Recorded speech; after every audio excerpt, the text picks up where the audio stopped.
Você que já chegou, por gentileza, vai encerrando o assunto. Seu celular guardado, por gentileza. Qualquer outro material também. Obrigado pela atenção. Gostaria de convidar você para nós orarmos e darmos início ao programa da tarde. Então, aí onde você está, feche seus olhos, por gentileza. Vamos orar. Nosso eterno Deus, Pai querido, começamos o programa dessa tarde pedindo, Pai, que nós possamos reconhecer a Tua presença entre nós. Nós te invocamos, sabemos que o Senhor é o nosso Deus, nosso Criador, e ao analisarmos algumas das evidências para isso, que o Senhor nos dê sabedoria. É o que eu te peço por Jesus. Amém. Queridos, nós estamos aí trabalhando desde a semana passada com alguns temas de criacionismo, e hoje nós trouxemos alguém aqui no colégio que é muito especial, cientista renomado, Dr. Marcos Eberlin, que vai conversar um pouquinho com a gente. O tema da manhã de hoje foi diferente do tema de agora à tarde. Então, se você quiser procurar o canal do colégio e assistir a palestra da manhã pelo YouTube, você vai ter um outro tema, um tema bem especial.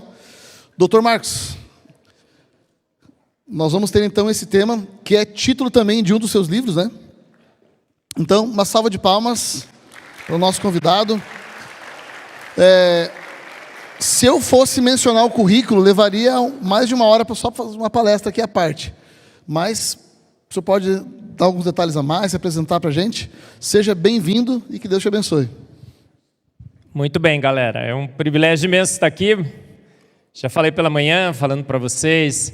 Assistam a palestra da manhã, está no canal aqui da IAESC.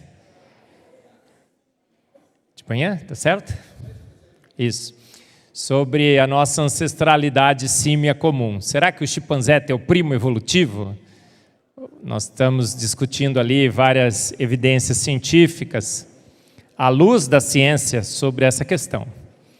À tarde quero falar sobre o tema desse meu livro, Antevidência. Como a química da vida revela planejamento e propósito. Processos naturais não guiados não planejam, não têm intenção, não têm propósito. Segundo a evolução, somos um acidente cósmico. Sem querer fazer, o universo fez a Terra. Sem querer fazer, a Terra fez uma sopa ácida escaldante venenosa. Sem querer gerar aquela sopa ácida escaldante venenosa, gerou a nossa tataravó, a ameba primordial, que sem querer evoluir, evoluiu, passando pelos chimpanzés, que seriam os nossos parentes, até dar em todos nós aqui, amebas evoluídas. Então, a existência de planejamento e propósito são características que indicam que uma mente inteligente fez.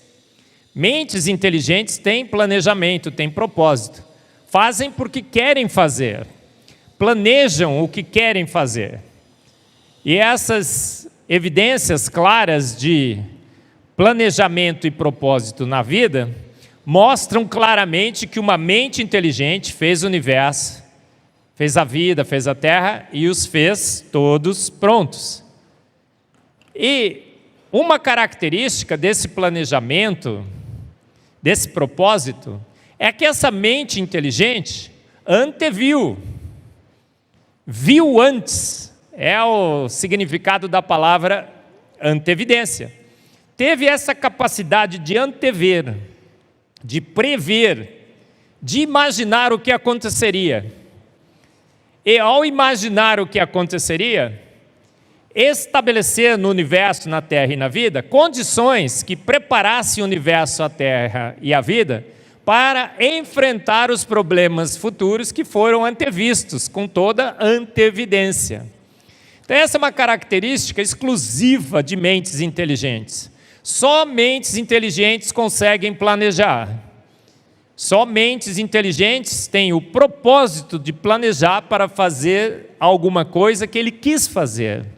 E só mentes inteligentes conseguem ver problemas futuros e, de antemão, providenciar a solução. Esse, portanto, é um dos grandes pilares da teoria do design inteligente, a antevidência. Inclusive, eu lancei o livro originalmente em inglês, chama Foresight. Depois a gente traduziu para o português como Antevidência. E agora ganhou uma nova capa na segunda edição, aonde a gente colocou um vagalume aí para ilustrar essa capa. Depois eu vou explicar para vocês por que esse vagalume está aí. Bom, então vamos falar dessa característica. A característica de antever, portanto, é uma das grandes evidências de design inteligente. O que é o design inteligente? O design inteligente é uma teoria científica baseada em evidências científicas, defendida por cientistas, que ganhou notoriedade com esse livro do Michael Behe, Darwin's Black Box, A Caixa Preta de Darwin. Tem sido um grande sucesso de bilheteria, ou de livraria, um best-seller, tem vendido milhares e milhares e milhares de cópias ao redor do mundo. Nesse livro, A Caixa Preta de Darwin, Michael Behe, um bioquímico norte-americano, apresenta evidências claras na bioquímica da vida. Quando nós abrimos a caixa preta da célula, de que uma mente inteligente teria arquitetado aquela célula. Assinaturas claras de uma mente inteligente na bioquímica da vida, na caixa preta da célula. E então a teoria do design inteligente, em 1996, ganha o mundo, e o primeiro grande argumento do Michael Behe é a complexidade da vida, a complexidade que não se pode reduzir, a complexidade irredutível. A antevidência vem se somar aos argumentos do design inteligente, como mostrarei para vocês. Esse livro do Michael Behe é um grande best-seller e você não pode deixar de ler. Você tem que ler, porque você tem que estar sempre pronto a dar a razão da sua esperança. Para que você pudesse ler melhor, talvez você não leia tão bem em inglês, o livro foi traduzido. Está em português, A Caixa Preta de Darwin, o desafio da bioquímica, a teoria da evolução. Você pode encontrar nas páginas da Koval Press, por exemplo, a editora do design inteligente no Brasil, e adquirir uma cópia para você ler. Muito contundente, as teses são muito contundentes. Mas a metodologia da teoria do design inteligente avançou. Começou com a complexidade irredutível do Michael Behe, nesse livro A Caixa Preta de Darwin, mas hoje nós temos 4 argumentos, que eu costumo chamar do quarteto fantástico do design inteligente. Não só a complexidade da vida não se pode reduzir, ela é irredutível. Não só a informação da vida é arbitrária, foi arbitrariamente decidida por uma mente inteligente. Não só nós temos o ajuste fino do universo extremamente ajustado, finamente ajustado para que ele pudesse ser estável e acomodar a vida, mas nós também temos a antevidência, o quarto grande pilar da teoria do design inteligente, fazendo parte desse quarteto fantástico da teoria do design inteligente, antevidência genial. Mais uma característica da vida, do universo, que mostra claramente que uma mente inteligente fez o universo, fez a vida com propósito, com planejamento, uma ação inteligente. A partir desses argumentos, a teoria do design inteligente calcula o QI da vida. O que ela faz? Ela soma a complexidade, ela soma a informação, ela soma o ajuste fino e ela soma a antevidência, e calcula o QI do universo, da vida e da Terra, o coeficiente de inteligência.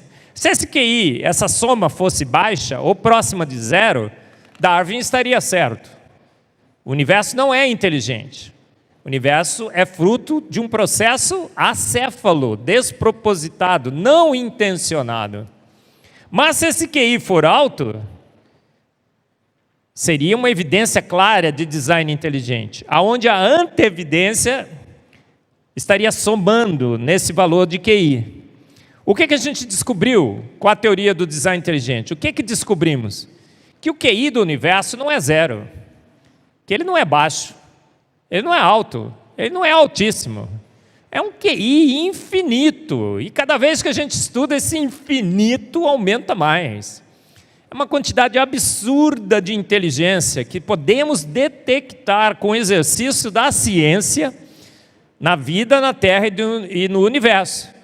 E que boa parte dessa inteligência está nessa característica do universo, da Terra e da vida. Problemas futuros foram resolvidos de antemão com anteevidência, a capacidade de antever problemas e providenciar a solução.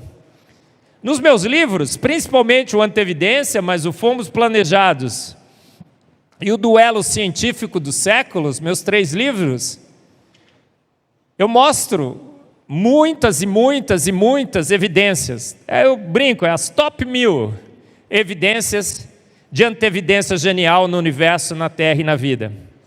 Exploro essa característica da vida, um dos 4 pilares, o quarteto fantástico do design inteligente, nesses 3 livros. E tem um monte de evidências lá. Obviamente que eu não posso discutir as 1000 com vocês. Não teríamos tempo, não é? Nem em 10 horas e 45 minutos, se você assistiu o podcast. Então eu escolhi algumas que eu quero discutir com vocês. Olha, só para mencionar rapidamente, o pessoal às vezes fala assim, olha, o design inteligente é pseudociência, ninguém liga para essa ciência. É uma ciência de terceira categoria, totalmente equivocada. Quando Foresight foi lançado nos Estados Unidos, esse meu livro ficou entre os... Olha, em lançamentos, primeiro em evolução. Ficaram algumas semanas como primeiro em evolução na Amazon. Depois ele ficou em primeiro em bioquímica. O Anteevidência no Brasil, hoje, eu não sei exatamente como está hoje, mas faz 2 semanas que ele está em primeiro lugar em bioquímica. Bem legal que o que estava em segundo era a Origem das Espécies de Charles Darwin. Ganhamos de Darwin.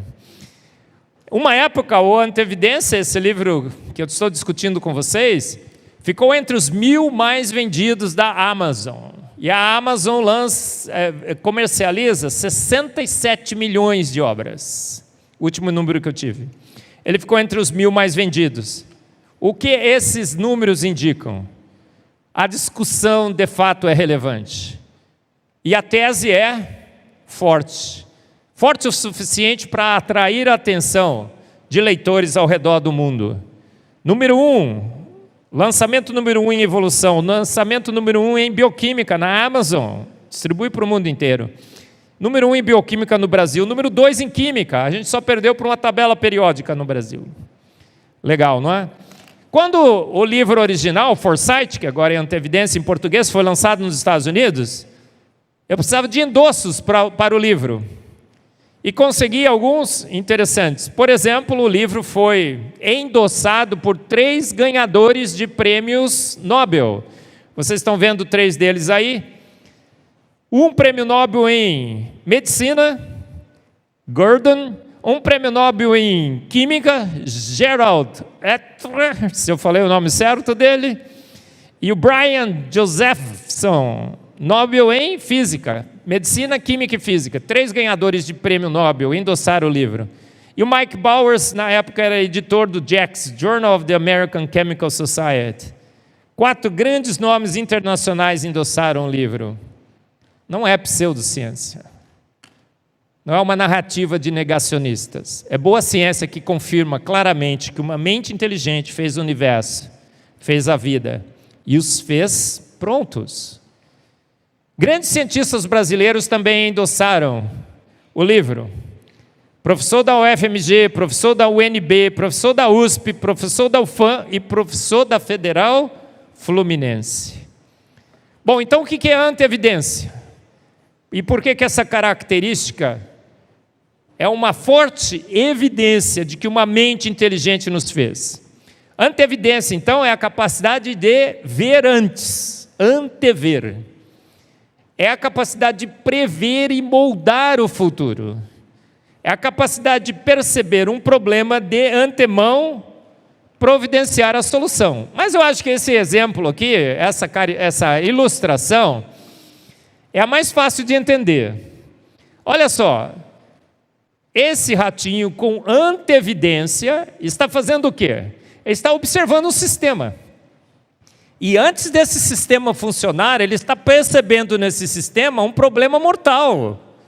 Ele está olhando para aquela ratoeira e está vendo assim, olha, se eu tirar aquele queijinho, eu vou mexer naquela travinha que vai soltar aquela barra impulsionada por aquela mola e vai bater na minha cabeça. Problema mortal. E ele de antemão providenciou a solução, um capacete. Somente mentes inteligentes conseguem, ao olhar um sistema, perceber como ele funcionará no futuro. Prever um problema nele e de antemão, antes do problema mortal acontecer, instalar a solução. A evolução teria que trabalhar por tentativa e erro. Ela é acéfala, despropositada. Tudo que a evolução não poderia fazer é prever problemas futuros. Ela trabalha com aqui e agora, o que temos para o jantar. E o que aconteceria se ela tentasse aprender com tentativa e erro, com uma ratoeira? Estaria extinta em 1, 2, 3, no máximo, tentativas. E ela teria que tentar ao longo de milhões de anos para encontrar acidentalmente a solução. Então a anteevidência é uma das características mais evidentes de que, por design inteligente, fomos feitos. E será que tem anteevidência no universo, na Terra e na vida?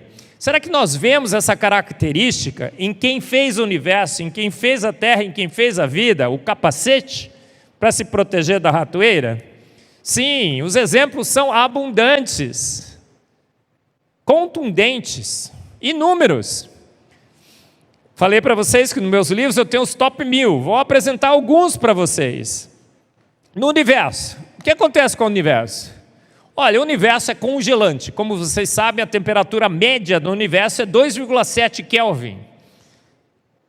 2,7 Kelvin dá menos 271 Celsius, acho que se eu fiz a conta certa. Ou seja, o universo é um freezer extremamente congelante. O ser antevidente que quis instalar a vida nesse universo, disse o quê? Preciso colocar esses seres num planeta que tenha uma superfície sólida, continente. Senão eu só posso criar peixes, se eu quero criar seres que se movimentam sobre superfícies, eu preciso de um planeta. Agora, nesse universo congelante, eu preciso de um aquecedor. Preciso colocar esse planeta do lado de uma estrela. E o que aconteceu? Entre as 60 sextilhões de estrelas que existem no universo, são 60 sextilhões, é 2 trilhões vezes 200 bilhões, o antevidente colocou a Terra do lado da estrela perfeita, o Sol. O Sol é uma estrela absolutamente perfeita para ter do lado dela um planeta que acomode vida. Por quê? Porque ela emite a radiação correta, o infravermelho para nos aquecer, o ultravioleta para produzir vitamina D, matar bactérias e germes, e o colorido para colorir a Terra. O Sol é uma estrela calma, tranquila, ela não tem companheiras, ela não expande, não contrai. Você olha para o Sol, ele está quieto, tranquilo. Mas o que ele é? Ele é um reator nuclear, uma usina de produção de calor, radiação. A estrela perfeita, entre 60 sextilhões de estrelas, não há outra estrela no universo melhor que o Sol para do lado dele ter um planeta que acomode vida. A Terra, portanto, precisou se aproximar desse Sol. Que distância que foi essa? A distância absolutamente certa. Se a Terra estivesse um pouquinho mais próxima do Sol, tudo que tivesse na Terra torraria. A água evaporaria. Se estivéssemos um pouco mais afastados, a água congelaria, a gente morreria de frio. A Terra ficou parada? Não, ela roda 24 horas. Para quê? Se a Terra estivesse parada, não tivesse o seu movimento de rotação, a face virada para o Sol torraria, a face virada para o universo congelaria, mas a Terra vira bonitinha 24 horas, então é um esquenta, esfria, dando uma temperatura aproximada, porque ninguém sabe qual é a temperatura da Terra, Vou repetir, ninguém tem a menor ideia de qual seria a temperatura média da Terra, mas aproximadamente 16, 17, 18, 19 graus Celsius. Sensacional. Mas o sujeito que anteviu esse planeta, o sujeito é o que fez a ação, ele viu o quê? Olha, essa posição da Terra no universo é sensacional, mas de vez em quando pode ser que um asteroide, um cometa qualquer, venha e colida com a Terra. Se isso acontecer, a vida está extinta na Terra. O que ele fez? Ele colocou os outros planetas ao redor. O que os outros planetas fazem? Eles são os guardiões interplanetários da Terra. Quando um asteroide, um cometa qualquer, quer bater na Terra, o que acontece? Esses grandes planetas, por gravidade, ou atraem ou repelem. São os nossos protetores, os guarda-costa do universo. Absolutamente sensacional. Todo o universo conspira para que haja vida na Terra.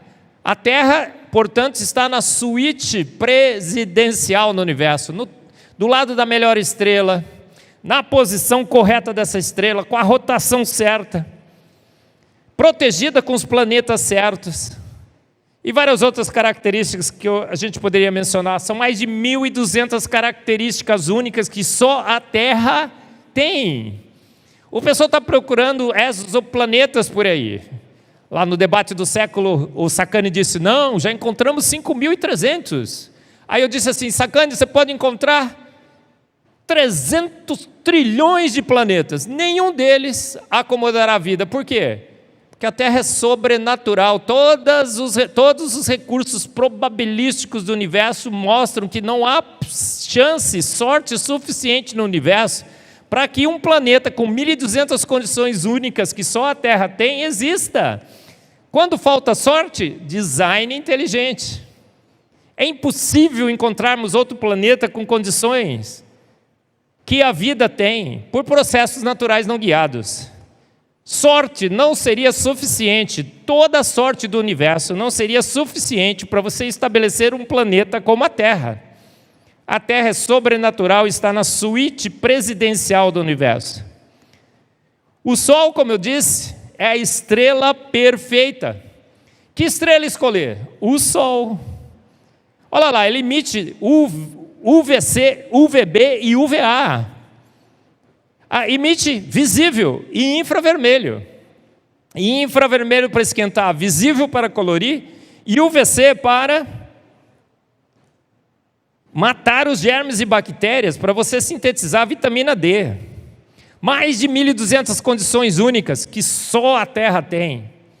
Os guardiões cósmicos, olha, se vai chegar um invasor no nosso condomínio, os guardas são os outros planetas. Eles simplesmente capturam por gravidade.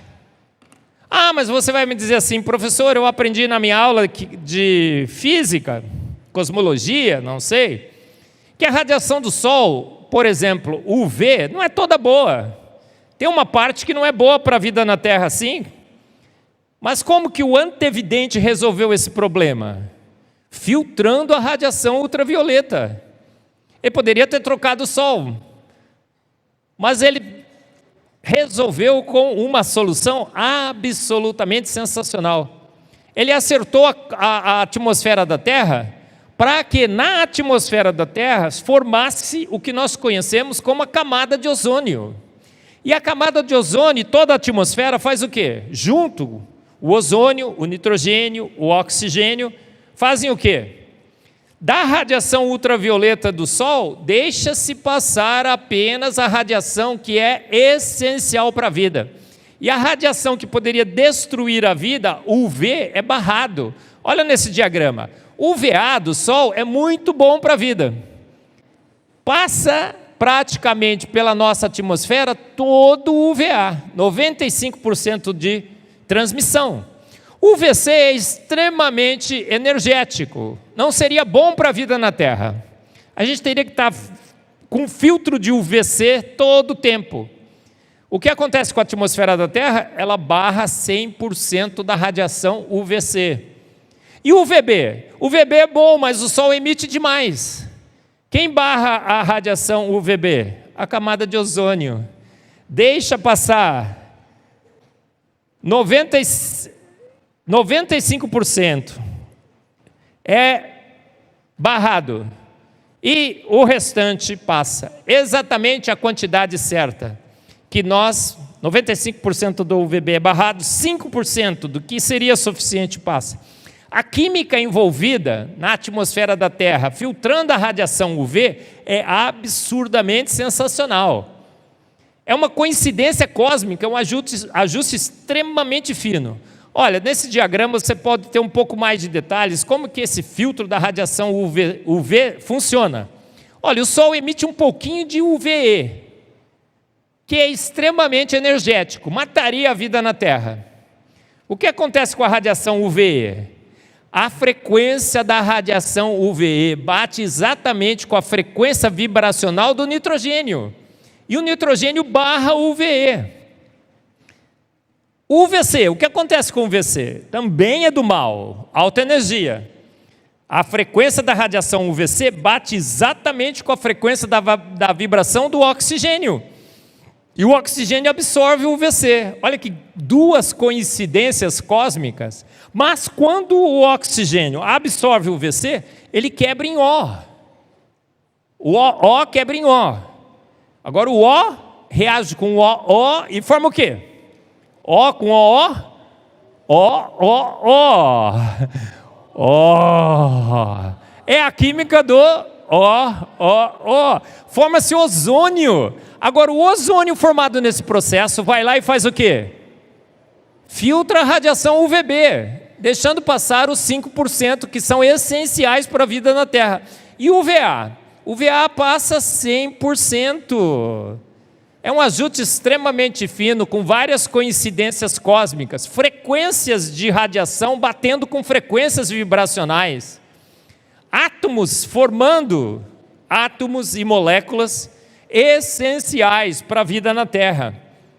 Uma coincidência cósmica de um ser extremamente antevidente, que antevendo o problema dessa radiação ultravioleta para a vida na Terra, de antemão providenciou a solução. Ajustou a atmosfera da Terra para que tenha oxigênio, nitrogênio, e que quando essa radiação incidisse sobre a nossa atmosfera, a atmosfera produzisse ozônio, que filtra o excesso da radiação UVB. E aonde essa química ocorre? Bem lá em cima, longe de nós, porque o ozônio é veneno para a vida. Um excesso de ozônio mataria a vida se essas reações ocorressem perto de nós. Mas vai ocorrer lá, olha, nas alturas, entre 10, 20 quilômetros. Absolutamente sensacional, um ser de extrema antevidência, prevendo o problema, de antemão providenciou a solução. E a gente sabe pela lei de Murphy, que toda solução vem acompanhada sempre de 2 problemas extras. Mas aqui não, a solução veio acompanhada de problema algum, nenhum problema. Um ser de extrema antevidência. Mas essa atmosfera que rodeia o planeta é uma atmosfera gasosa. E o que acontece com o gás? Gás escapa.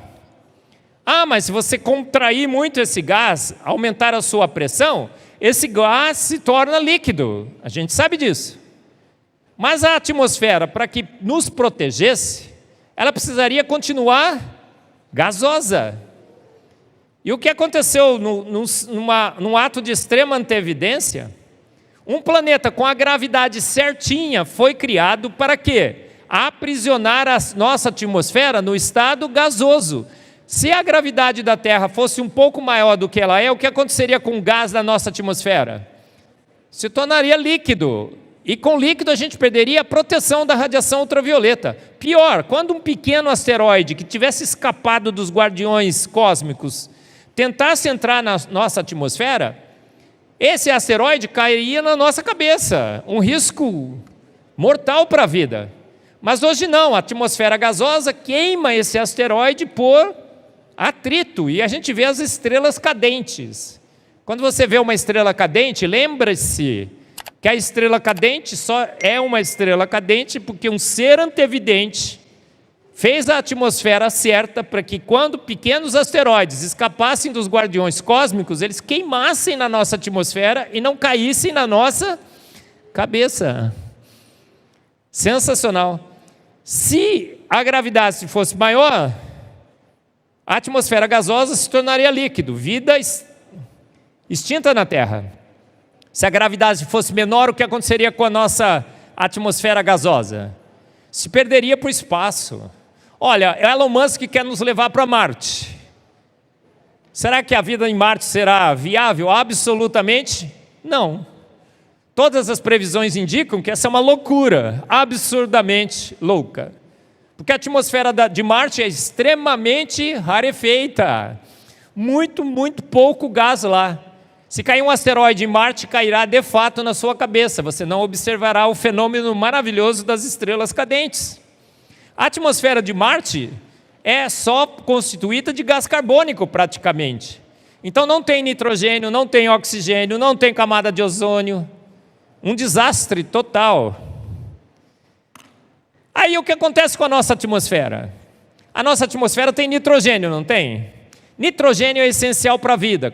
Às vezes, numa aula de química, você vai aprender assim, olha, o nitrogênio da nossa atmosfera é o diluente do oxigênio. Mentira. Ele não é um mero diluente, ele é essencial para a vida na Terra, porque todas as nossas proteínas são nitrogenadas. A gente precisa desse nitrogênio, senão não tem vida na Terra. Mas o nitrogênio e o oxigênio não reagem, são pouco reativos. A nossa atmosfera não reage, o nitrogênio e o oxigênio, os dois gases principais. Como então absorver esse nitrogênio e transformá-lo útil para a vida? Os raios. O planeta, então, foi criado com um solo negativo e uma atmosfera positiva. É um grande capacitor, a Terra é um grande capacitor. E esse capacitor, quando descarrega, nós temos o quê? Os raios. Não sei se você já se perguntou para que existem os raios. Alguns brincam, né? O raio que o parta. A gente fica pensando que é uma desgraça, é um problema. Cai de vez em quando em alguns jogando futebol durante a chuva. Você não ouviu sua mãe, né? Ela disse, garoto, começou a chover, vem para casa. Para que servem os raios? O raio atomiza o nitrogênio, forma nitrogênio atômico, que reage com o oxigênio e forma NOx. Talvez você já tenha aprendido isso nas suas aulas. O NOx reage com água, forma ácido nítrico. Chove chuva ácida, do bem. O nitrito e o nitrato no solo são transformados por bactérias e viram amônia. Amônia é adubo para as plantas. E a gente pode então se alimentar dessas plantas, os animais se alimentam dessas plantas. Os raios, mais uma solução antevidente. Eu preciso de uma atmosfera perfeita, mais uma atmosfera estável, que não reaja, mas precisa reagir um pouco de vez em quando. Solução? Raios. Sensacional, não é? Agora, esse nitrito e nitrato, transformado em amônia, consumiriam o nitrogênio da atmosfera, ao ponto de transformar a nossa atmosfera. Você já se perguntou por que nós temos nitrogênio e oxigênio na nossa atmosfera na proporção de 4:1 e essa proporção nunca muda? Porque a gente tem um ciclo do nitrogênio, a gente tem um ciclo do oxigênio, a gente tem um ciclo do carbono que reciclam esses ares, esses gases para a nossa atmosfera. E ela sempre permanece na mesma proporção. Para o nitrito, nitrato e amônia, nós temos bactérias no solo que pegam o excesso de nitrito, nitrato e transformam de novo em nitrogênio. Eu tenho no meu livro, o Antevidência, falo no Fomos Planejados também, de uma bactéria insana chamada de Anamox, que habita os mares, usa hidrazina pura numa das suas organelas para fazer uma reação quase que impossível. Ela transforma nitrito e nitrato de novo em nitrogênio. E ela é essencial para o ciclo de nitrogênio na Terra. Sem essa bactéria, você não estaria sentado aqui. E ela habita os mares aos bilhões e bilhões e bilhões. E parece que a única função que essa bactéria tem é a função que o antevidente lhe deu de controlar a proporção de nitrogênio e oxigênio na nossa atmosfera. O Sol é uma estrela estável? Eu disse que é uma estrela magnífica, a melhor estrela entre 60 sextilhões. Emite a radiação certa, um pouquinho de ultravioleta precisa ser filtrado. Ela é super estável, o Sol, mas de vez em quando o Sol aumenta a sua atividade solar. Tem explosões solares que emitem para a Terra o que eles chamam de vento solar. E esse vento solar é radiação ionizante, que se atingisse a vida na Terra, a vida estaria aniquilada. O antevidente falou assim: preciso de uma solução para os ventos solares. Qual foi a solução? A Terra é protegida por um campo magnético protetor. Aquele campo magnético que desvia essa radiação para os polos. Como é que é produzido esse campo magnético? Há controvérsias, mas uma teoria bastante aceita é que no núcleo da Terra a gente tem uma esfera de ferro e níquel líquida, sólida, lubrificada por ferro e níquel líquido, que gira, criando o campo magnético protetor da Terra contra o vento solar. Uma solução absolutamente inteligente.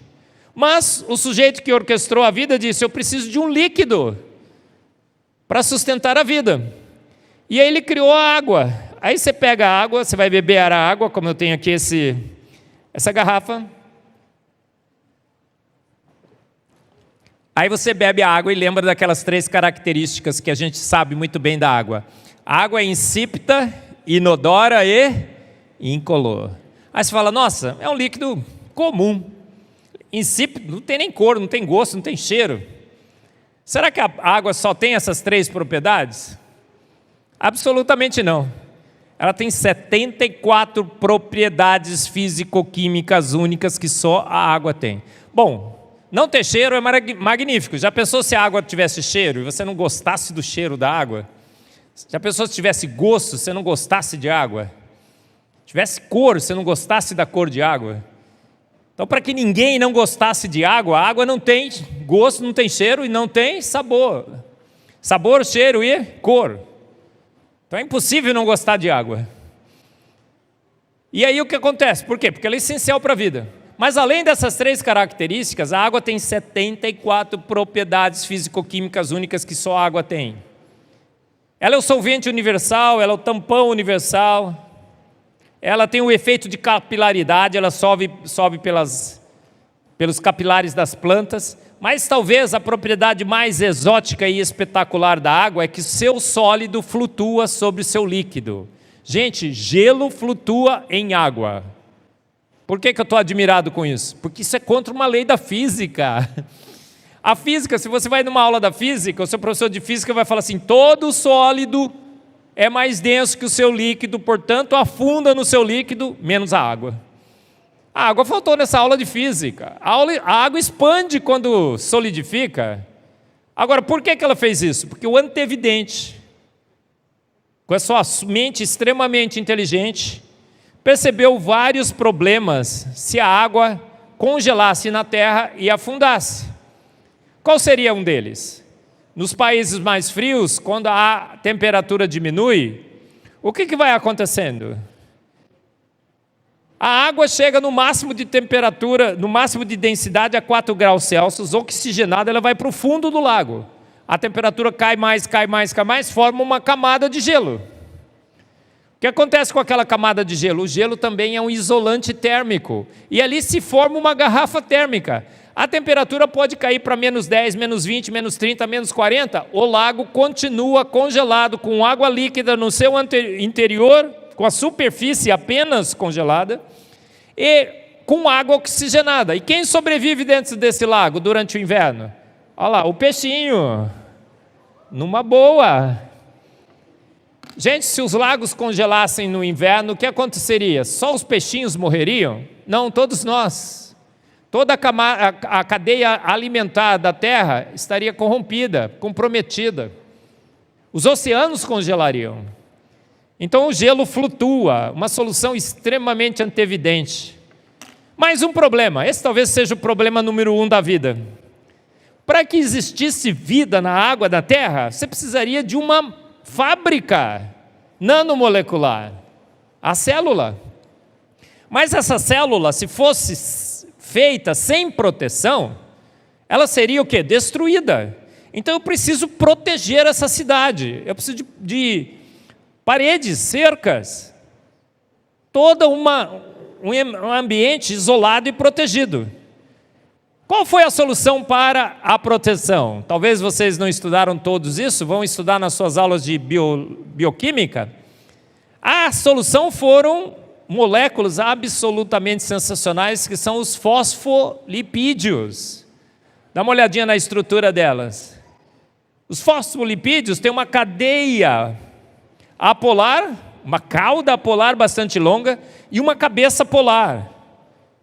E a constituição desses fosfolipídios é absolutamente, do ponto de vista químico, espetacular. Uma mente extremamente inteligente projetou essa molécula. Olha, são 4 diferentes tipos de compostos químicos que formam essa molécula. Ácidos graxos, com duplas ligações, glicerol, fosfato, colina. As duplas ligações dobram um pouco a perna para que eles não se empacotem tanto. E o que acontece com o fosfolipídio? Quando você coloca um fosfolipídio junto com um fosfolipídio, eles se juntam pelas pernas. Quando você coloca mais, eles se juntam pelos lados. Vai formando uma fileira. E aí, quando você junta várias fileiras, fica uma na frente da outra. Sensacional. Então você forma uma barreira para que você possa ter água dentro das células e água fora das células, mas que haja uma barreira para que a água não transpasse livremente essa barreira. Tem filtros de água, sim, mas pela barreira a água não passa. Sensacional. Então os fosfolipídios, moléculas extremamente antevidentes, um ser de extrema inteligência fez esses fosfolipídios com essas características, formam uma sacola protetora, uma roupa de astronauta, pensa assim, para que dentro dessa sacola, o que exista lá? Você, as suas células, todas extremamente protegidas. Os fosfolipídios talvez seja uma das evidências químicas mais evidentes de que uma mente inteligente, com extrema antevidência, planejou a vida. E contra fatos, não há argumentos. Eu não quero crer. Eu entendo que um antevidente planejou a vida. As moléculas da vida, você vai estudar isso também em bioquímica, ou já estudou? A maioria das moléculas da vida podem ser formadas em 2 formas quirais. É aquela história da mão direita e da mão esquerda. Os aminoácidos da vida poderiam ser L e D, esquerda, direita, virados para a esquerda e virados para a direita, mão direita, mão esquerda. Os açúcares também. Mas o que a gente percebeu? Todos os aminoácidos da vida são virados para a esquerda e todos os açúcares são virados para a direita. Nós temos então pureza enantiomérica, é o enigma da homoquiralidade dos seres vivos. A palavra pode ser assustadora, mas o efeito é absolutamente sobrenatural. Quando você vai preparar essas moléculas no laboratório, você forma as 2, misturas racêmicas, a mistura do L e do D. Mas nós somos seres enantiomericamente puros, todos os nossos aminoácidos estão virados para a esquerda e todos estão virados para a direita. Isso, do ponto de vista naturalista, é um grande enigma para a vida. Quem é que separou? Quem é que selecionou? E essa característica é essencial para que proteínas funcionais se formem. Elas precisam enovelar corretamente, virar todas para o mesmo lado.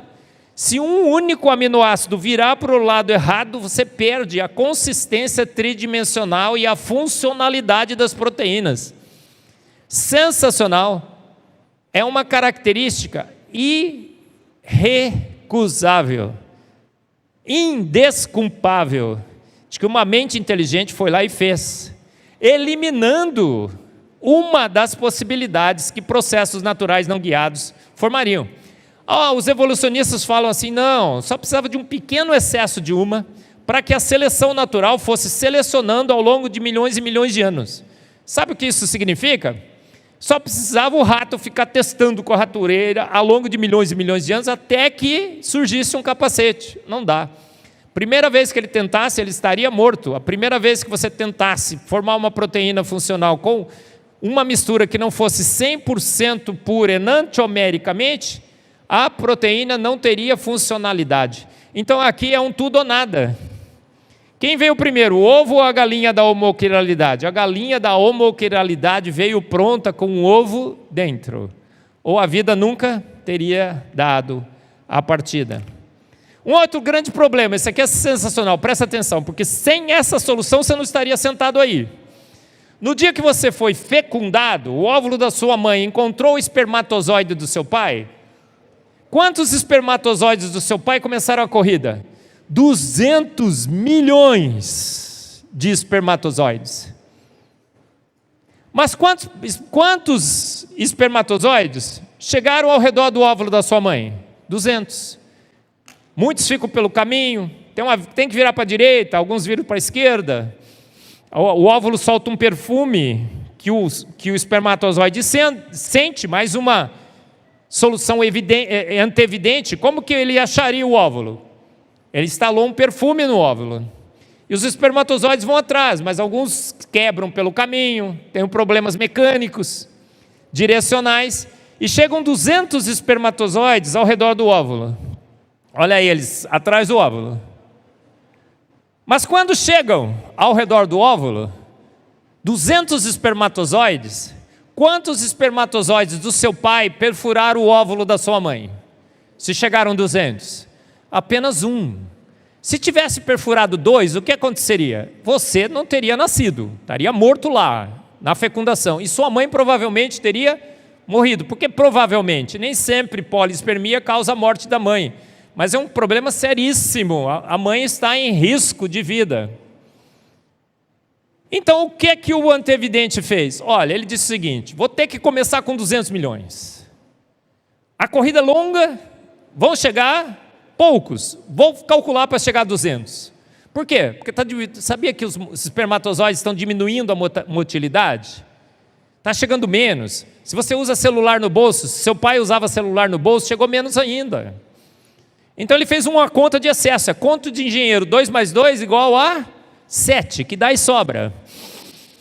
Conhece a conta de engenheiro? 2 mais 2 é 7, que dá e sobra. É mais ou menos a conta que ele fez. Agora, não pode perfurar 2. O que acontece?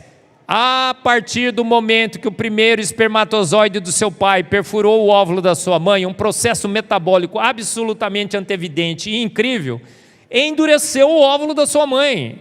Imediatamente, crack, eu brinco, né? Dá até para ouvir o barulho. E o segundo espermatozoide simplesmente não perfurou. Se essa solução antevidente não estivesse presente desde o primeiro momento que um humano foi fertilizado com óvulo e espermatozoide, a vida estaria eliminada na Terra. Ou o problema estava lá resolvido desde o início, ou não haveria vida. É simples, é uma conclusão cientificamente racional, lógica. Olha aí, o primeiro só tem que perfurar. E a partir da perfuração, rapidamente, o óvulo tem que endurecer. Sensacional. Há um conjunto imenso de soluções antevidentes. Lembra que eu falei que as top 1000 na fertilização, desde a produção do óvulo no ovário, o deslocamento dos espermatozoides até o momento da fertilização. Só? Não. Olha, o óvulo fertilizado tem que se instalar no útero da mulher, tem que se formar uma placenta. O ser em desenvolvimento precisa se alimentar do sangue da mãe, mas sem se alimentar com o sangue da mãe. Então, uma troca de nutrientes. O sistema imunológico da mulher percebe que um ser estranho se formou, quer eliminar, mas tem o quê? Um hormônio que engana o sistema imunológico da mãe, para que você não fosse eliminado como um ser estranho do ventre da sua mãe. Soluções extremamente antevidentes. O óvulo foi carregado por pelos, que com movimento de nado sincronizado, empurrou o óvulo em direção ao espermatozoide, é a cília. Sensacional. Um conjunto imenso de hormônios controla todos esses processos. Vários deles poderiam ser mencionados. Um dos hormônios, na hora que você foi nascer, não tinha espaço. Não tinha espaço, você não passaria. Se você nasceu por parto normal, não tinha espaço. O que acontece? No exato momento do nascimento, um hormônio é liberado e o colo do útero se dilata para um diâmetro correto, 11, 12 centímetros. Exatamente o diâmetro para o nenê poder nascer. E essa dilatação ocorre no momento certíssimo. Já pensou se a dilatação ocorresse antes? Você perdia o bebê antes dele poder nascer. Já pensou se acontecesse depois? Ele já morreu dentro da mãe. O nenê nasce, o efeito cessa. Sensacional, não é? Eu acho. Quando o nenê nasce, a mãe precisa ter um relacionamento de amor profundo, platônico com o nenê. Muitas mães, por exemplo, ao amamentar, trincam o bico do seio, e a dor, segundo as mães, é intensa, insuportável. Mas nós temos um hormônio, a ocitocina, que é liberado nesse momento, que faz com que a mãe ame o nenê com amor absolutamente intenso, que mesmo com uma dor insuportável, ela continua amamentando. O bebê ainda não tem o seu sistema imunológico muito bem treinado, ele precisa treinar com invasores. O sistema imunológico nosso precisa ser treinado todos os dias. Você fica muito em casa, você começa a pegar mais susceptível a invasões. Sair para a rua é um treinamento. Percebeu, né? Um problema que a gente teve recentemente. E o que acontece? O neném ainda não está muito bem treinado e ele é invadido, o sistema imunológico dele ainda não está capacitado para aquele invasor. Qual é o mecanismo que foi estabelecido? Febre. A febre em crianças, que a gente não tem mais depois quando fica adolescente, jovem e adulto, é um mecanismo de destruição de invasores, antes que o nosso sistema imunológico seja bem treinado. Então, ter febre quando é criança é um processo natural. Mães, não se preocupe tanto. Ah, sim, depois de 41, 42, mas 38, 39, é um sistema natural. Depois passa. Ah, mas como é que a gente resolve esse problema do superaquecimento? Temos a transpiração na nossa pele, sistema de ar-condicionado, sensacional. Crianças precisam aprender a falar. Qual a solução? As mães, as mulheres. Algumas mulheres não sabem exatamente por que elas falam tanto. Por quê? É uma solução antevidente. As crianças precisam aprender a falar com as suas mães. E se elas não aprendem a falar com as suas mães até 3 a 5 anos, nunca mais aprenderão a falar. Uma solução extremamente antevidente. Muito sol, você precisa controlar a temperatura do seu corpo. Você transpira pela sua pele desnuda. Nós temos um sistema de condicionamento da nossa temperatura, de transpiração. Chimpanzés transpiram tão bem como humanos? Não, eles transpiram pelo pelo. Você transpira pela pele desnuda. Chimpanzé, submetido ao mesmo estresse térmico que o humano, morre de calor. É por isso que eles precisam ficar escondidos nas árvores, nas savanas. A gente tem um sistema de transpiração absolutamente único e extremamente eficiente, com 3 tipos de glândulas: ecrinas, sebáceas, apócrinas. Ah, mas quando tem muito sol, o que acontece? Sua pele é protegida por melanina. Olha, tem gente que é muito, muito branco, né? Acho que isso é uma vantagem. Não, você perdeu a bênção. Você perdeu a bênção. A melanina. Se você é moreno, negro, graças a Deus, a bênção está com você ainda. Os brancos são mutantes, deficientes, debilitados. Perdeu a melanina. Você teve que se adaptar num lugar que não tinha muito pouco sol. E a pele protegida pela melanina é uma solução antevidente, é um filtro solar natural. Legal, não é? E o que acontece com essa solução antevidente? Na realidade, estava presente no nosso genoma original. Indianos, quando têm filhos, às vezes têm filhos que eles chamam de gêmeos black and white. Está vendo aí? Aquele casal teve dois filhos, uma menina loira, olhos azuis, outra negra, maravilhosa, olhos castanhos. Por que isso acontece? Porque o antevidente colocou no nosso genoma as características todas para que, ao enfrentarmos problemas, a solução já estivesse lá. Então o negro, quando foi para a África, problema que ele enfrentou? Muito sol, então ele ficou mais negro. O moreno foi para a Finlândia, que problema que ele enfrentou lá? Pouco sol, ele teve que perder a melanina, então ele ficou branco. Percebeu? Soluções antevidentes de um grande designer, do antevidente, que colocou em nós todo o potencial de variabilidade para que em situações específicas pudéssemos nos adaptar. Então, gente, dado após dado, espectro após espectro, a verdade que é enfatizada a cada avanço da ciência é essa, que grandes são as obras do Senhor, o antevidente. Quem disse isso? J.J. Thomson, o pai da espectrometria de massas, o homem que descobriu o elétron. Conclusão, então, gente. Há uma contra-revolução científica em curso, promovida pela teoria do design inteligente. Há um embate da teoria do design inteligente com a evolução. E a teoria do design inteligente está vencendo esse embate. A boa ciência, a ciência livre, está voltando. Por quê? Porque nós temos argumentos, temos argumentação científica. E dentro dessa argumentação científica, a antevidência é uma das mais contundentes. Felice, a Sociedade Brasileira do Design Inteligente, www.tdibrasil.com. Esse aqui é o Michael Behe, o pai do design inteligente. Ele esteve no Brasil várias vezes. E essa foto é emblemática, porque eu tirei no NASP São Paulo, o NASP, Universidade Adventista. Entre as melhores do Brasil. É a segunda melhor, porque eu sou do Mackenzie, né? Mackenzie é primeiro, o NASP está ali, ó, coladinho. E olha só, todos jovens ao redor do Michael Behe, sorridentes, contentes. Por quê? Porque descobriram que não são amebas evoluídas, mas que um ser com extrema antevidência os fez prontos. A Sociedade Brasileira do Design Inteligente promove grandes congressos ao redor do Brasil. Esse foi o 4º que nós fizemos lá em 2023. Repetiremos a dose em 2024, em junho, na Universidade Presbiteriana Mackenzie. Grandes cientistas defendem o design inteligente, alguns deles aí do nosso congresso. Eu tenho um podcast na Rede 316, no Spotify, a Bíblia e a Ciência.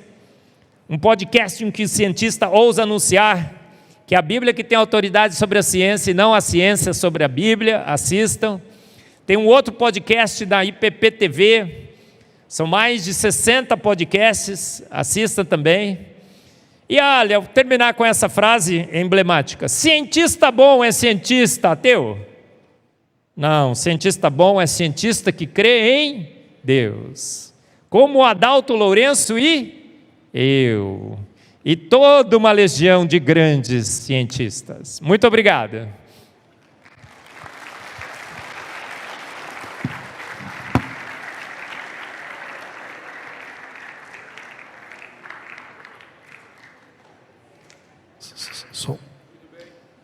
Alô? Alô? Muito bem, jovens, chegamos ao final da palestra, agora vamos para o momento das perguntas. Já vou informá-los, à saída, na mesinha ali à esquerda, estão 3 obras do Dr. Marcus Eberlin, que você pode adquirir, seja agora, após, ou hoje à noite, após a palestra da noite. Não deixe de ver, até pela promoção que ele está fazendo ali para o IAESC. Quase a metade do preço do valor de cada livro. E é um material fantástico. A palestra dele é só uma palhinha daquilo que está lá no livro. Nós vamos então agora levar o microfone.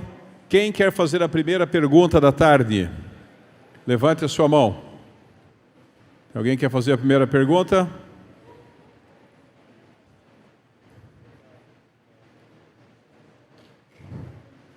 Aqui, Caleb.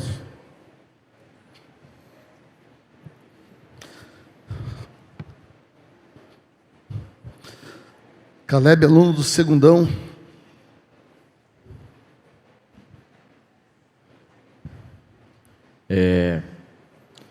Se não pode duas fecundações de 2 espermas e um óvulo, como é que funciona gêmeos, então? Se 2 espermatozoides não fecundam o óvulo, como que é os gêmeos? Sim, boa pergunta. A gente às vezes tem uma percepção equivocada de como gêmeos se formam. Eu também tinha quando comecei a estudar. Aí eu descobri que gêmeos, na realidade, se formam quando você tem mais do que um óvulo emitido pela mãe, aí não são idênticos os gêmeos, ou quando o óvulo fecundado, na subdivisão celular que se segue, porque ele é 1 forma 2, 2 forma 4, 4 forma 8, normalmente quando o 8 vai formar 16, eles se separam. E aí aquele 8 e 8 que se separaram continuam crescendo e são gêmeos idênticos. Idênticos em matéria, mas a constituição sobrenatural, nosso consciente é completamente diferente. Já conheceu 2 gêmeos? Eles são seres independentes e totalmente diferentes, né? Tem 2 aqui, 2... absurdamente, você olha, você já vê, né? Uma é pentelha, outra é calma, não é assim? Qual é a pentelha aí? É ela, né? Não tem como negar que Deus soprou em nós o seu espírito, né? E a gente tem alguma coisa sobrenatural que nos torna totalmente diferentes. Ok, próxima pergunta, Eric Dil. Eu queria saber o que o celular... Vocês são idênticas, né? Provavelmente, quando tinha 8 células, foi dividir para 16, foi 8 para um lado, 8 para o outro. E deveria ter continuado, deviam ser só uma, viu? Eu queria saber o que o celular no bolso tem a ver com a redução dos espermas. Ah, sim. E Deus planejou para ter um só. 2 já dá um problema, né? Eu tenho um sobrinho que os 2 não foram idênticos. Aí a menina ficou sentada na cabeça do irmãozinho a gestação inteira. E o menino nasceu todo torto, assim. Ele demorou uns 2 anos para alinhar. Agora ele está bonitão, tá? Então veja só como ele fez para um. Não era para ter dividido. Mas a gente sabe que os males, né, da queda estão atrapalhando um pouco o processo. Mas há males que vêm para bem. Olha que 2 gêmeas lindas, maravilhosas, não é? É isso aí. Agora qual foi a pergunta mesmo? Esqueci aí. O que ele perguntou? O celular no bolso. Por que o celular no bolso prejudica sim, os olha, espermatozoides? o celular no bolso, a motilidade dos espermatozoides dos homens está diminuindo. E o número de espermatozoides que está chegando ao redor dos óvulos também. Motilidade é a capacidade mecânica que ele tem de nadar aqueles 6 quilômetros proporcionais aos humanos e chegar no óvulo. E ele está quebrando mais, está ficando mais fraquinho, está chegando menos. E uma previsão que a raça humana vai ser extinta daqui a pouco, porque não vai chegar mais espermatozoide nenhum, tá? E fizeram alguns experimentos com o celular no bolso, e o celular no bolso diminui a motilidade dos espermatozoides. Por quê? Por causa da radiação que você está captando com o celular. E aquela radiação está diminuindo a motilidade dos espermatozoides. Então, garotada, quando vocês decidirem ter um filho, desliga o celular. Aqui é proibido, né, pastor? Não é? Proibido o celular, mais ou menos? Sim, isso, na tá aula vendo? é proibido. Que bênção, gente. Se livra disso. Já tirei do bolso o celular aqui, ó. Qual que é a próxima pergunta? Isso. Tira o celular do bolso, irmão. Sim, vamos lá. Se quando deu 2019 que veio o Covid, mandaram a gente ficar dentro de casa, mas se para você não pegar o vírus, você tem que sair.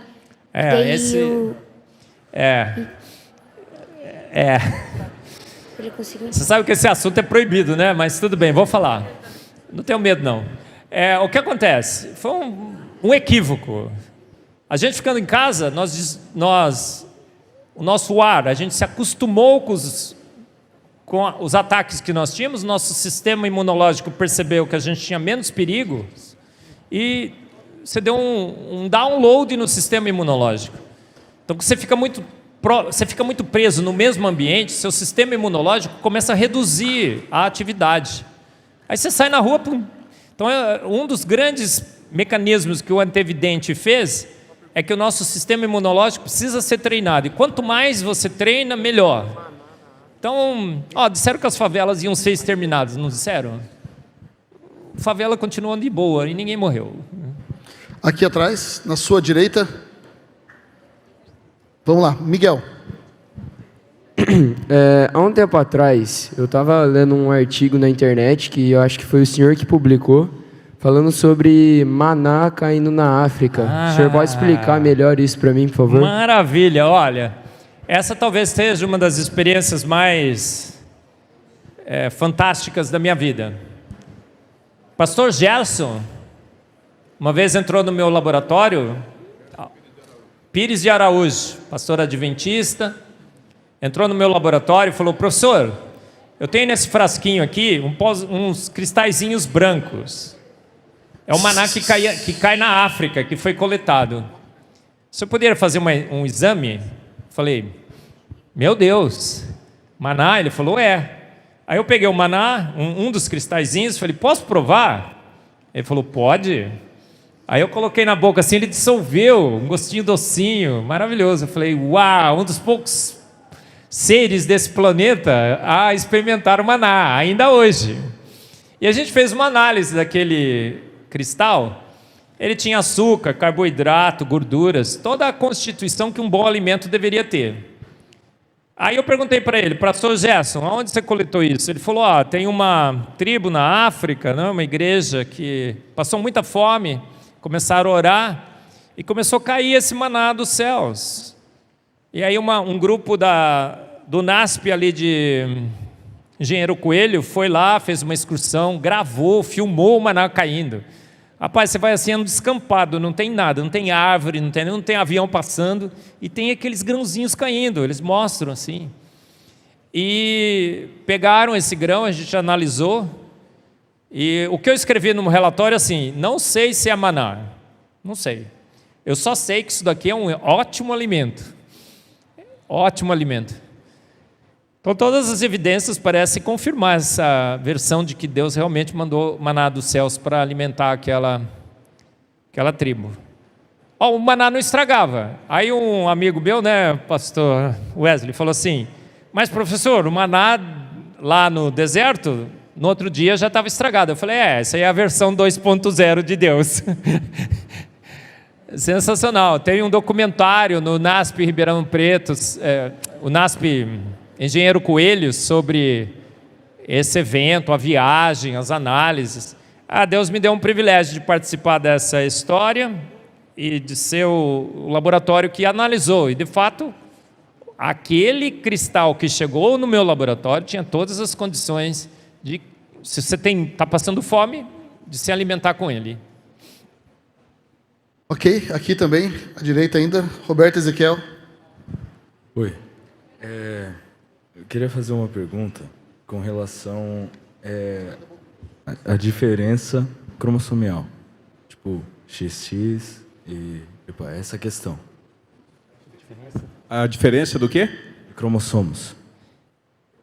X e Y? Isso. Não. Acho que é do número de cromossomos. Isso. Olha, eu falei pela manhã sobre essa diferença, é sensacional. Você vai medir os pares de cromossomos dos chimpanzés, eles têm 24 pares. E os humanos têm 23. Como é que conciliar isso naquela história evolutiva que viemos do mesmo ancestral? Deveríamos ter 23, ou teríamos ter 24, os chimpanzés e nós. Mas eles têm 24 e nós temos 23. Disseram assim: olha, aconteceu na nossa evolução uma fusão cromossômica. O cromossomo 2A fundiu com o cromossomo 2B, dando o cromossomo 2 dos humanos. E aí está explicado por que a gente é primo de chimpanzé e mesmo assim a gente tem 23 pares, eles têm 24. Essa é uma boa explicação? Péssima, péssima. Porque fomos ver aquela região que falaram que ficou até uma cicatriz da fusão. Não é cicatriz, toda a região é funcional. As sequências que aparecem lá, aparecem por todo o cromossomo 2 dos humanos. Então não foi uma fusão. A gente de fato tinha 23 desde o início e eles tinham 24. É mesmo porque, imagina, você tem uma população de humanos com 24 pares de cromossomos. De repente tem uma mutação, porque foi um defeito, gruda 2 cromossomos e forma um só. Deveria ter formado um ser mais debilitado. Tudo bem, formou um ser um pouco mais capacitado? Tá bom, vou dar essa chance. Mas por que toda a geração de cromossomos com 24, todos os humanos com cromossomos de 24 foram extintos? É muito estranho, não é? A gente deveria ter humanos com 23, 24, mas a gente só tem de 23. Por que a gente só tem de 23? Porque a gente sempre teve 23, a gente nunca teve 24 pares de cromossomos. Essa é a melhor explicação. E a gente nunca foi parente de chimpanzé, porque eles têm 24. A fusão não está lá. É muito estranho ter sido tudo extinto. A gente ganhou uma vantagem assim tão espetacular que a gente dizimou os de 24. É muito pouco. É muito história para boi dormir, não é? Eu acho. É a próxima pergunta aqui. Fala o nome e faz a pergunta. Sou o Daniel do Terceiraço. Oh, fala, Daniel. E... A cova dos leões, né, Daniel?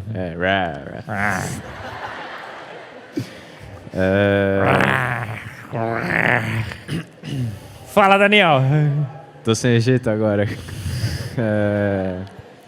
Eu tenho problema no coração e, coincidentemente, foi depois que eu tomei a vacina do Covid, a Pfizer.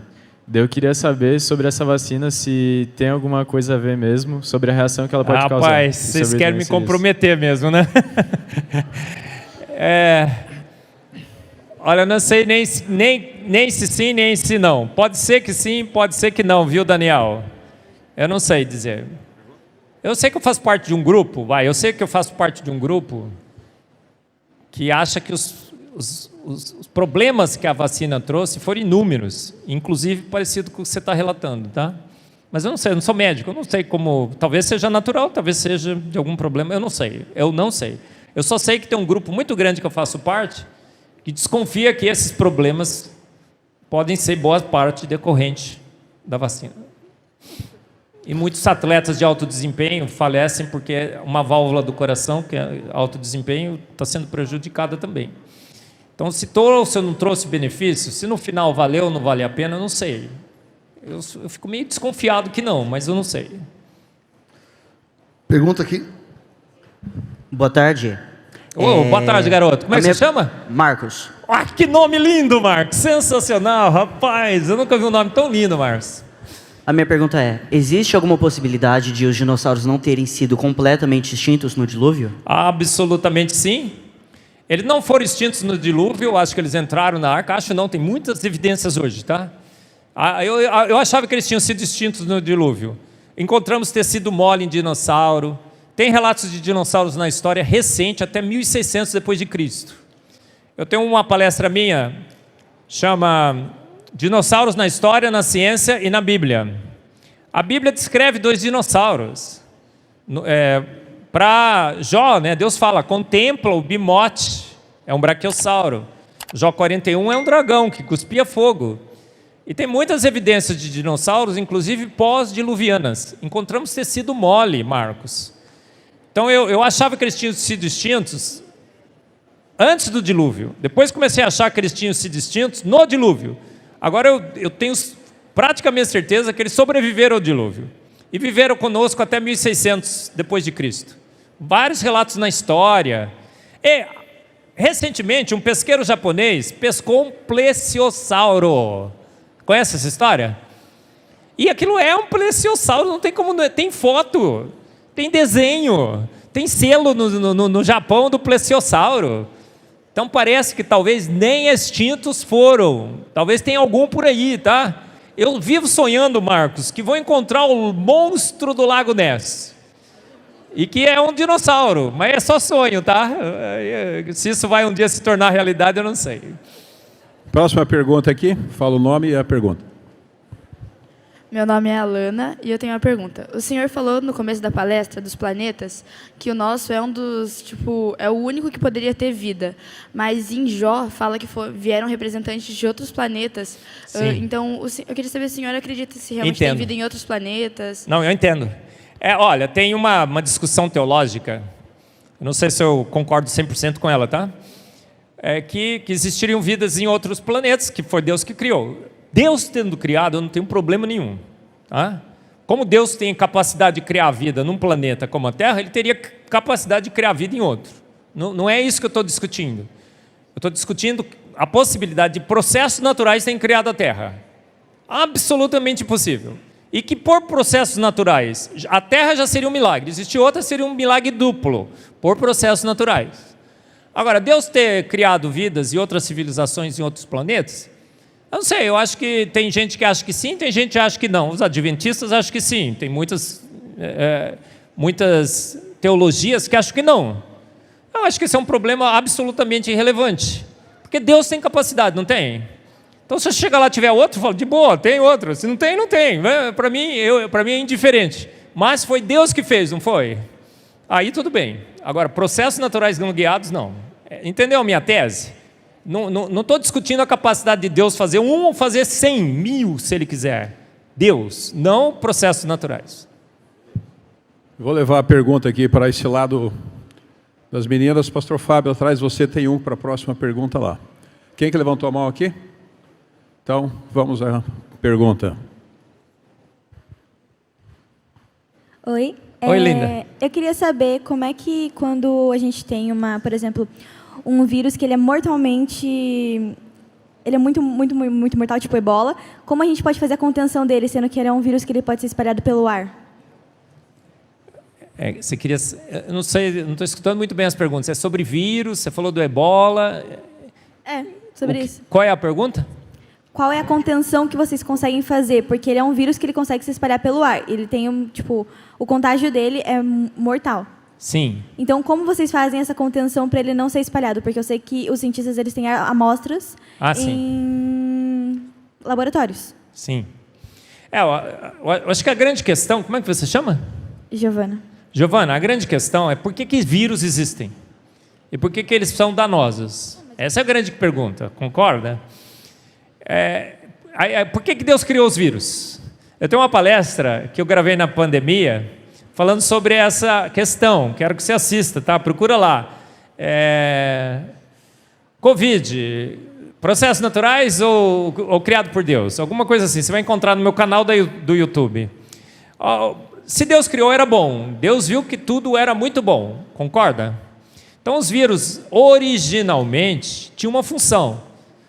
A principal função que a gente imagina era corretor de defeitos no DNA. O vírus entrava, inclusive invadia o núcleo da nossa célula e conseguia corrigir defeitos. É uma hipótese. Então, vírus eram coisas do bem. Inclusive, nós temos no nosso organismo vários vírus que são essenciais. Na biota intestinal, por exemplo. Tem muitos organismos, seres vivos, que são vírus para eles são essenciais. A gente descobriu já para humanos vários vírus que são essenciais. A gente sabe exatamente como. Então, por que os vírus existem e estão causando patologias? O mal da queda, as mutações deletérias. O vírus da Covid não era para entrar na... Você acha que Adão e Eva pegariam Covid? O que você acha, Giovana? É Giovana? Pegaria Covid, Adão e Eva? Eu acho que sim, porque eles caíram da graça e, bom, agora eles não têm mais toda a proteção de Deus sobre eles são pecadores como nós. Eu acho que Adão e Eva não, eles têm um sistema imunológico absolutamente sensacional. E se qualquer vírus defeituoso seria eliminado. O problema é que a gente pegou o Covid porque o nosso sistema imunológico já está debilitado. Eu não tive nada, eu peguei Covid e tive zero de sintomas. Porque eu acho que o meu sistema imunológico, apesar de debilitado, não está tão assim. Então, quem morreu foram os que tinham mais comorbidades e sistemas imunológicos mais debilitados. Então, os vírus, na realidade, eles tinham uma função, eles têm ainda funções muito importantes, e algumas vezes eles mutam tanto que começam a se tornar um mal para a humanidade. Mas Deus, sabendo disso, criou o antevidente, viu, João? Criou o nosso sistema imunológico.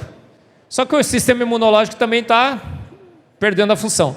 Eu acho que eu falei pela manhã, Jesus precisa voltar e precisa voltar logo, senão não vai ter mais o que para ele resgatar. A gente está evoluindo 1 a 2% de degradação por geração. Seu pai e sua mãe, Jô, você é 1 a 2% pior que ele, sabia? Capacidade motora, cognitiva, habilidades, todas as habilidades suas são de 1 a 2% pior que seu pai e que sua mãe. A gente está evoluindo, nosso sistema imunológico está evoluindo, e os vírus também, por mutações deletérias, às vezes começam a entrar em células erradas. O vírus para o morcego, o Covid para o morcego não faz nada, ele deve ajudar o morcego. Né? Agora, no humano, quando é infectado, ele não deveria abrir a célula do humano, porque a fechadura não daria, a chave não abriria a fechadura. mas ele sofre mutações deletérias e abrir. Agora, essas mutações podem ser naturais ou podem ter sido artificiais, né? Uma controvérsia que anda por aí. Também não sei, tá? Se foi ou não. Tem pergunta lá? Ok. Eu aqui. Bom, meu nome é Eduardo e... Oi. Eu li seu livro, o Fomos Planejados. Inclusive, o senhor foi num simpósio em Castro, no Paraná, alguns anos atrás. Não sei se o senhor lembra. Mesmo. E a minha mãe comprou um livro assinado do senhor e eu lembro que eu li uma parte que eu não me lembro agora. Por isso que me deu curiosidade. Que o senhor relacionou os genes do ser humano com o macaco e os genes do ser humano com o golfinho. Alguma coisa assim. Com quem? Com o golfinho. Golfinho? Que tem algumas partes semelhantes no DNA que são mais parecidas do golfinho do que com o chimpanzé. Sim. Não, não deve ter sido golfinho, não me lembro. Eu comparei com um dos porcos. E a gente é mais semelhante de porco do que eu não lembro agora, macaco. Gente, a gente é mais semelhante de porco. E os únicos que ficam felizes com isso são os palmeirenses, tá? Mas a gente é mais parecido com porco. Foi feito um transplante recente. Transplantaram o fígado. De quem? De porco para humano. Nocautearam o sistema imunológico, travaram umas partes lá de rejeição e conseguiram. De porco, não de chimpanzé. Agora, por que nós somos muito parecidos com muitos animais? Porque somos mamíferos. Eles são mamíferos também. O projeto é muito semelhante. Agora, pequenas diferenças fazem grandes diferenças morfológicas, intelectuais, capacidades cognitivas. Então, eu devo ter comparado com porcos, não me lembro golfinhos, mas porcos eu com certeza comparei. Tá bom? Foi porco, dá uma olhadinha depois. Tem mais alguma pergunta desse lado? Daquele lado? Temos aqui. Oi, fala grande. Olá, uma das perguntas que sempre me chamou a atenção, os vírus eles não são criaturas vivas, correto? Eles estão no meio termo entre minerais e bactérias. Mas um tipo de bactéria que me chamou muito a atenção são os bacteriofagos, que eles têm umas perninhas, e eles precisam daquelas perninhas para entrar dentro das bactérias que eles entram. Como que isso funciona, sendo que eles não são seres vivos? Como é que eles mexem essas perninhas? Olha, são motores nanomoleculares, absolutamente fantásticos. É como o flagelo bacteriano, aquela cauda, é um motor nanomolecular. Motores nanomoleculares, muito mais sofisticados que os motores da Ferrari. Por exemplo, para o flagelo bacteriano, o motor do flagelo, aquela cauda da bactéria, ele roda 100.000 RPMs. 100.000 RPMs. Todas as partes do motor que o homem fez se encontram naquele motorzinho. É um motor. Eu digo que é plágio. A gente copiou sem pedir autorização se poderia usar a patente, né, de Deus. E as perninhas são motores nanomoleculares. É uma engenharia absurdamente fantástica que movimenta aquelas bactérias com propósito, né? Eles destroem bactérias para que elas não se proliferem, aumente muito a concentração. Tudo está sob controle. Um controle magnífico feito por... quinesina é um robô nanomolecular que anda dentro das nossas células e tem perna e braço. O ribossomo é uma máquina de tricotar proteínas. A ATP sintase é uma usina de produção de energia e tudo muito mais sofisticado do que qualquer máquina humana. Eficiência de 9 noves. E as perninhas e a cauda são motores que fazem com... As perninhas dobram tudo, não tem? Todo um sistema... Pera aí, acaso fez? É impossível. Vamos para a última pergunta. Última pergunta. Chegou nele, né? Ô, Glória. Oi, tudo bem? Oba. Meu nome é Misael e a minha pergunta é sobre correção gênica. Tipo, a gente sabe que o nosso DNA é todo errado, né? Todo quebrado. Você tinha falado sobre os vírus, que eles poderiam até consertar os nossos genes. Sim. Você acha que é possível a gente ter essa correção gênica artificialmente hoje em dia? Olha, tem muitos estudos que são feitos, né, para a gente ir lá e modificar o DNA. Mas eu acho que a maquinaria que Deus criou é insuperável. Olha, toda vez que o DNA é copiado, você tem até 1% de erro. Aí vem uma maquinaria, é controle de qualidade. Ela percebe uma base errada, ela vai lá, corta e coloca outra certa no lugar. Sensacional. Um dos prêmios Nobel recentes foi dado para quem descobriu a maquinaria e caracterizou toda a maquinaria de correção de DNA.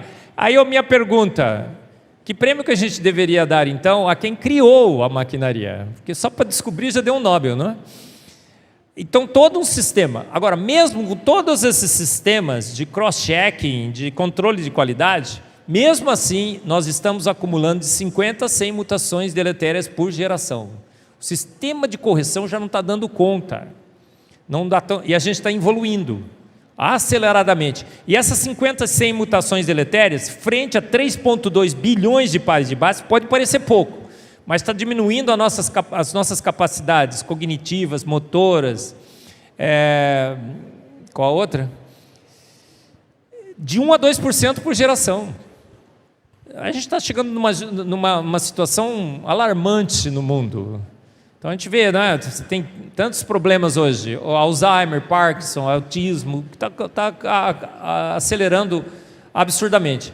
A gente vai ser capaz de criar máquinas que corrijam isso? Provavelmente não. A gente nem sequer conseguiu sequenciar todo o genoma humano, né? Disseram que terminaram. Ou recentemente falou assim, completamos, completou? Não, a gente não tem nem sequer sequenciado todo o genoma ainda. Eu acho que a tarefa é grande demais para a ciência de menos. A gente nem sequenciou direito. Vamos conseguir fazer algum? Espero que sim, espero que sim. Se Deus deu ao homem a capacidade de retardar um pouco esse envelhecimento e essa degradação, a gente vai conseguir. Se Ele não deu, não conseguimos. Eu acho muito difícil, tá, a gente conseguir reverter esse processo. A gente teria que ter uma maquinaria melhor do que a vida já tem. Aí, melhor que Deus, hein? Não sei, acho que não. Prof, a gente poderia relacionar essas mudanças que estão ocorrendo de maneira negativa ao alto índice que nós estamos tendo de câncer? Porque todo câncer é uma mutação. Sim, sim. Olha, não só câncer, mas a vida está num processo acelerado de degradação em todos os sentidos, não é? Então a gente vê a parte neurológica também, né? Muitos problemas. O autismo, a gente não tinha tanto, né? Está muito hoje, muito. Parkinson, o Alzheimer, câncer está aumentando muito no mundo, tudo está aumentando muito.